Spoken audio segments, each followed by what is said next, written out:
vidéo, on va corriger une partie de l'exercice 1 tombé en 2014 à Pondichéry, donc bac S, qui se présentait sous forme de vrai-faux. Donc le vrai-faux, généralement au bac, il faut justifier. Parce que c'est sur un point de toute façon. C'est un point la proposition, donc dire si elle est vraie ou fausse. Donc un point pour les SPEMAT, COEF 9 ou même les COEF 7, pas SPEMAT, on comprend bien qu'il faut aller chercher ce point-là. Et donc de toute façon, même si on n'est pas sûr de la réponse, quoi qu'il arrive, il faut mettre des embryons de raisonnement, voilà, voir qu'on a bien traduit l'énoncé, qu'on arrive à comprendre un peu ce qui est demandé, la proposition, et idéalement quand même aller au bout. Mais donc de toute façon, si on ne justifie pas, si on met que vrai ou faux, 0 point. Ce n'est pas pris en compte, d'accord? Donc on justifie bien. Ok, donc c'est donc un vrai faux avec du ln, du logarithme, et donc étude des fonctions. On vous donnait voilà une fonction g définie telle que g de x égale ce truc-là. Donc on définissait sa courbe, enfin, et il y avait deux propositions, on va les faire les unes après les autres. Donc la première, c'est de montrer que g de x, enfin pas de montrer, on vous affirme, donc proposition, on vous dit quelque chose, donc à vous de comprendre ce qu'on vous dit, idéalement de le traduire. Ça veut dire quoi avec un calcul ce truc-là? Voilà, on le traduit et après on va vérifier, vrai ou faux. Donc on vous dit voilà l'équation donc sur moins 1 demi plus l'infini, parce que ln n'est pas défini sur R. Donc ici voilà, on vous épargnait l'ensemble de définitions, il était offert. Moins 1 demi plus l'infini, on vous dit que l'équation g de x égale 2x admet une unique solution qui s'appelle e moins 1 sur 2. Donc on va le faire, on va voir si c'est vrai ou faux. Pardon. Donc là il n'y a pas... il n'y a pas de formule de fou qui vous permet de comprendre ce qu'on vous demande. Voilà, on vous dit, voilà, il y a une équation, elle n'a qu'une seule solution. Donc comment résoudre une équation? Soit on y va direct, on la résout, soit éventuellement on peut penser au théorème des valeurs intermédiaires, qui nous permet de montrer qu'il y a une solution, surtout qu'on veut une unique. Mais là, ça va être assez compliqué de g de x égale 2x, passer de 2x de l'autre côté, faire égal 0, ça peut être assez long. Et de toute façon, testons, voyons voir si on ne peut pas la résoudre direct. G de x égale 2x, ça revient à résoudre quoi? 2x ln de 2x plus 1, parce que c'est ça, g de x égale 2x. Voilà. Ils sont en train de vous dire que cette équation-là, elle admet une seule solution qui s'appelle ce truc-là. Donc voilà, on voit bien du 2x, c'est bon, on sent que voilà, on va essayer de la faire à la main, entre guillemets, l'équation. Elle peut sortir.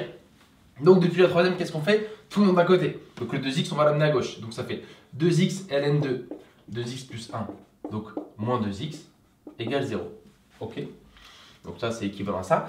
Maintenant, pareil, depuis la troisième, c'est quoi le réflexe quand on résout une équation? Ou une équation? Factorise. De toute façon, quand vous êtes en galère, encore une fois, on factorise. Souvent, c'est ce qu'il faudra faire. Là, on factorise par 2x. Donc ça fait 2x facteur 2, donc ln de 2x plus 1, moins 1. D'accord? Parce qu'on prend le 2x, il reste 1. Égale 0. Bon, là, en théorie, on est un peu content. Pourquoi? Parce qu'on est en mode a fois b égale 0. Or, un produit est nul si et seulement si l'un ou moins des facteurs est nul. Ouais, ça marche aussi avec les ln et les e, vu que c'est un truc qui marche tout le temps si j'ai un produit. Donc ça, c'est équivalent à quoi? 2x égale 0 ou tout ce truc-là égale 0. ln de 2x plus 1 moins 1 égale 0. Ok? Bon, 2x égale 0, ça va, ça fait que x égale 0. Donc en vrai, voilà, nous on a trouvé une solution, x égale 0. Ça marche parce que regardez, l'ensemble de définitions, c'est moins 1 demi plus l'infini. 0, c'est un candidat, c'est un prétendant à être solution. Bah oui, je le garde, vu qu'il est bien là-dedans. Donc déjà, on voit que c'est pas possible. Enfin, on va pas faire l'offense au correcteur de s'arrêter là, à dire, ah bah voilà, on a trouvé une solution qui marche, c'est mort, votre truc, c'est faux. On va aller au bout, mais voilà. Toujours garder un œil sur l'énoncé. Qu'est-ce qu'on te demande? Où est-ce que je dois aller? Comme ça, quand vous êtes dans vos calculs, vous n'êtes pas noyé sur, je sais pas, les 6 lignes de calcul.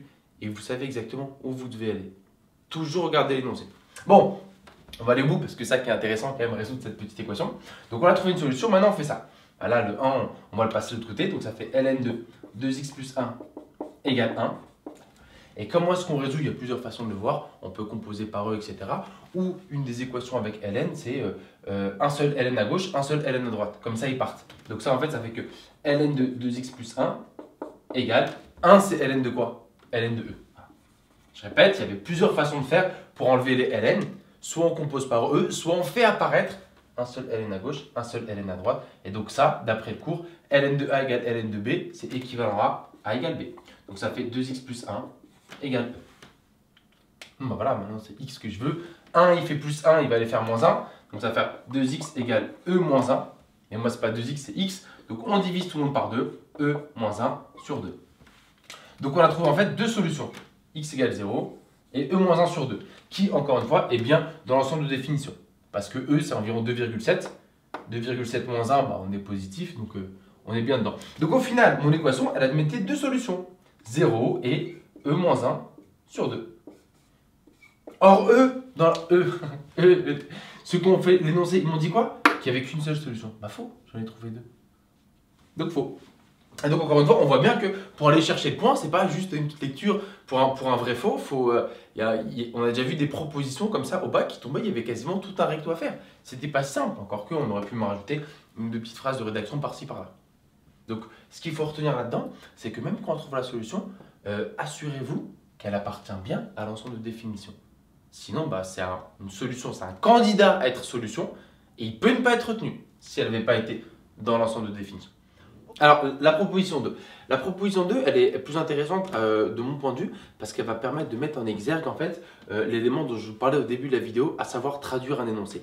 Là, en fait, dans la proposition 1, il n'y a pas tellement à traduire. On a dit, voilà, l'équation, elle admet une ou deux solutions. Donc, il y avait juste à la résoudre, on comprenait d'instinct ce qu'il fallait faire. Il y avait juste éventuellement, peut-être le TVI, peut-être on la résolvait direct. Voilà. Là, en revanche, non, c'est phrasé, il y a une phrase et il faut justement essayer de le traduire. Enfin, on va le traduire à l'aide d'une égalité ou d'une inégalité. Bref, on va le traduire algébriquement. Et elle est là, en fait, la difficulté à la fois des vrais-faux et même des questions de manière générale. On vous met une phrase et question, ça veut dire quoi en maths? Ça veut dire quoi avec des calculs? Voilà, c'est ça.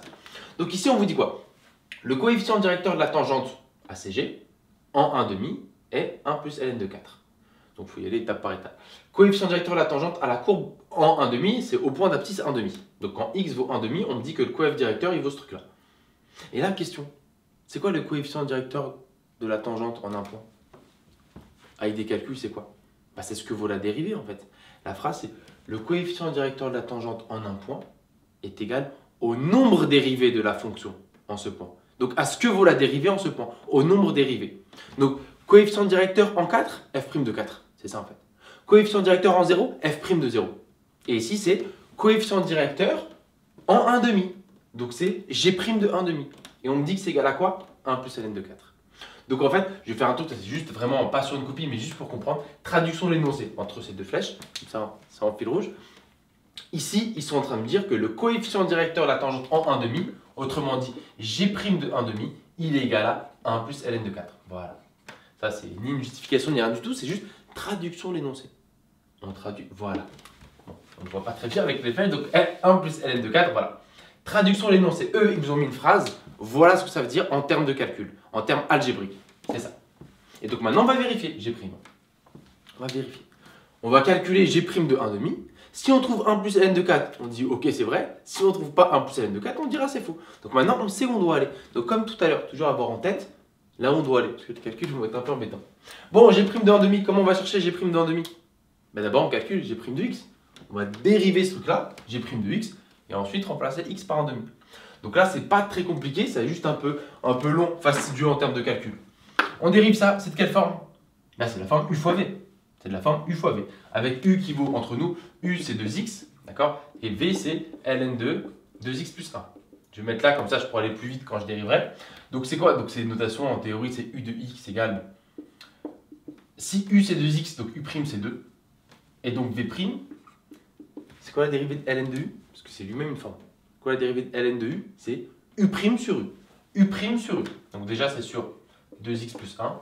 Et en haut, u', donc la dérivée de ce qu'il y a dans le ln, dérivée de 2x plus 1, 2. D'accord? Voilà. Donc la formule qui se cachait, c'était que ln de u, je la remets quand même, la dérivée de ln de u, c'est u' sur u. Voilà. Ce qui m'a permis de calculer v'.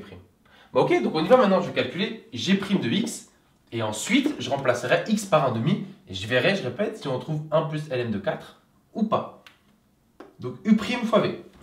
U' fois v, donc ça fait 2 fois ln de, donc lui reste la même, il reste pareil, u' fois v, plus u fois v', donc plus 2x fois v', bah, la fraction là, le quotient 2 sur 2x plus 1. Ok.